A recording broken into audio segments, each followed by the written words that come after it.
Ada nggak yang beragama Kristen? Ya kamu yang Kristen. Enggak, maksud saya selain saya ada nggak yang beragama Kristen yang naik ini? Ada, kamu aja. Oke, jadi maksudnya kok bisa sih kita bahas rumah orang gitu maksud saya? Kok bisa ada tempat di mana saudara-saudara saya yang muslim ini ya membahas kenapa sih orang joget di gereja gitu? Jadi saya bingung sebenarnya tujuannya itu apa gitu. Maksud saya tujuannya apa gitu, tujuannya gitu. Oke.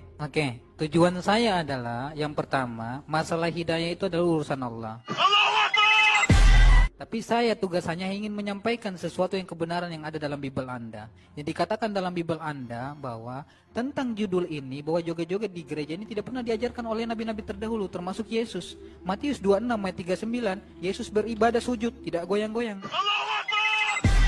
Markus 14 nomor 35, Yesus sujud beribadah, tidak goyang-goyang.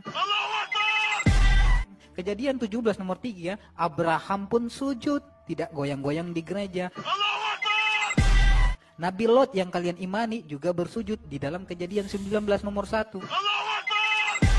Nabi Ezra yang kalian imani juga bersujud ketika beribadah dalam Ezra 10 nomor 1.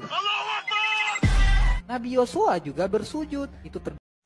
Haleluya, salam jumpa kembali dengan saya di hari yang diberkati ini. Baru saja kita menyaksikan sebuah rekaman video di mana ada orang-orang yang bukan Kristen coba masuk dalam ajaran Kristen. Saudara yang kekasih, beginilah kalau orang-orang yang sok pintar, sok tahu, sok mengerti dengan pandangan kitab suci mereka hanya untuk menyalahkan kekristenan. Saudara yang terkasih,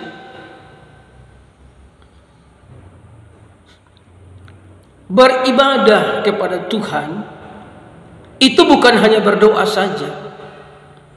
Yang tadi dia ambil ayat-ayat firman itu sujud menyembah, itu berdoa. Berdoa ya berdoa. Di dalam ibadah kepada Allah itu selain sujud menyembah, ada pujian, ada tarian.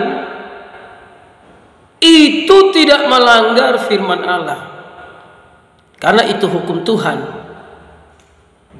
Jadi ada orang-orang yang bukan Kristen coba masuk dan menyalahkan kekristenan, padahal dia hanya memandang dengan kacamatanya sendiri.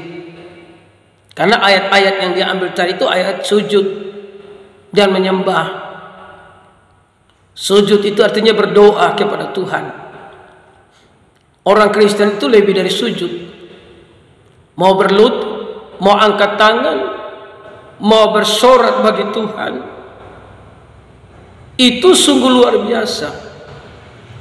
Makanya dalam Esra 3 ayat yang ke-10, pada waktu dasar bait suci Tuhan diletakkan oleh tukang-tukang bangunan, maka tampil para imam dengan memakai pakaian jabatan dan membawa nafiri, dan orang-orang Lewi Bani Asaf dengan membawa ceracap untuk memuji-muji Tuhan menurut petunjuk Daud Raja Israel. Jadi semua itu dibawa alat-alat musiknya untuk memuji-muji Tuhan. Jadi beribadah itu bukan hanya sujud, diam-diam. Itu sujud, itu berdoa. Tapi lebih dari itu adalah memuji-muji Tuhan. Mengagung-agungkan Tuhan, saudaraku yang terkasih dalam Yesus. Ya, jadi ayat yang ke-11 dalam Esra 3 ayat yang ke-11. Secara berbalas-balasan mereka menyanyikan bagi Tuhan nyanyian pujian dan syukur. Jadi orang-orang Kristen menyanyi, memuji, menyembah itu adalah petunjuk Tuhan di dalam Alkitab. Jadi bukan karang-karang, bukan tidak ada yang ajarkan. Memang Alkitab mengajarkan itu. Daripada orang nyanyi-nyanyi lagu dunia tidak jelas, nyanyi-nyanyi lagu dunia yang tidak menguatkan, ya nyanyi lagu rohani, memuji, bersorak, memuliakan Tuhan.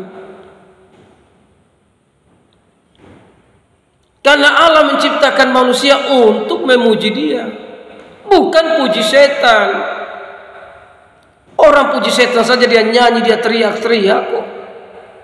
Masa puji Allah malu-malu? Masa tidak mau bersorak bagi Allah?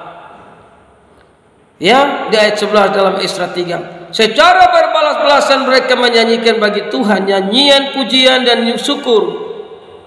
Sebab Ia baik, bahwasanya untuk selama-lamanya kasih setianya kepada Israel. Dan seluruh umat bersorak-sorai dengan nyaring sambil memuji-muji Tuhan oleh karena dasar rumah Tuhan telah diletakkan. Ini baru buat saja orang sudah memuji Tuhan, apalagi rumah Tuhan sudah jadi. Jadi bersorak-sorak bagi Tuhan, memuliakan Tuhan.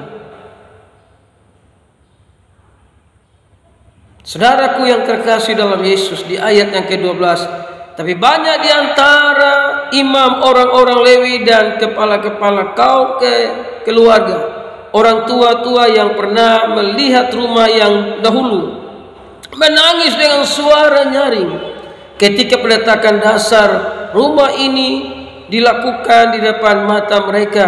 Sedang banyak orang bersorak-sorai dengan suara nyaring karena kegirangan.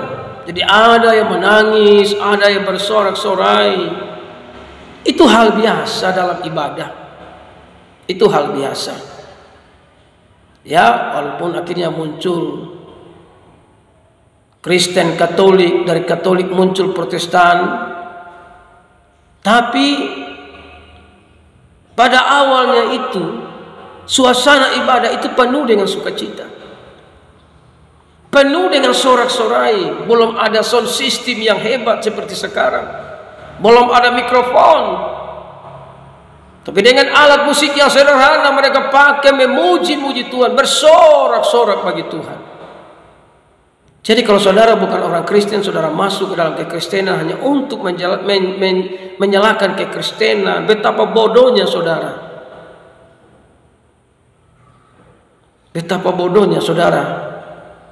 Karena Alkitab mengajarkan, makanya kami memuji Tuhan, menyembah Tuhan.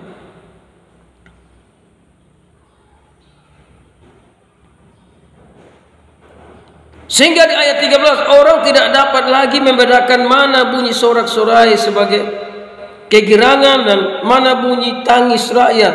Karena rakyat bersorak-sorai dengan suara yang nyaring sehingga bunyinya kedengarannya sampai jauh. Ini tidak ada alat musik. Maksudnya tidak ada sound system, saudara. Musiknya ada tapi tidak sempurna seperti sekarang. Tidak ada drum, tidak ada keyboard, tidak ada gitar-gitar listrik. Tapi mereka menyanyi itu suara kedengaran sampai jauh, saudara. Masa kita kalah sama diskotik? Masa kita kalah sama orang-orang bikin pesta? Mereka bisa dansa sampai pagi. Masa kita kalah memuji Tuhan, saudara? Nah, saudara yang kekasih dalam Tuhan Yesus, 2 Samuel 6 ayat 5, Daud dan seluruh kaum Israel menari-nari di hadapan Tuhan dengan sekuat tenaga, diiringi nyanyian kecapi, gambus, rebana, kelentong dan ceracap. Daud menari-nari di hadapan Tuhan. Ya, Daud menari-nari di hadapan Tuhan. Masa kita tidak bisa menari-nari di hadapan Tuhan? Kok Alkitab yang mengatakan? Nah, 2 Samuel 6 ayat 21, tetapi berkatalah Daud kepada Mikael, di hadapan Tuhan yang telah memilih aku dengan menyisihkan ayahmu dan segenap keluargamu untuk menunjuk aku menjadi raja atas umat Tuhan, yakni atas Israel. Di hadapan Tuhan aku menari-nari.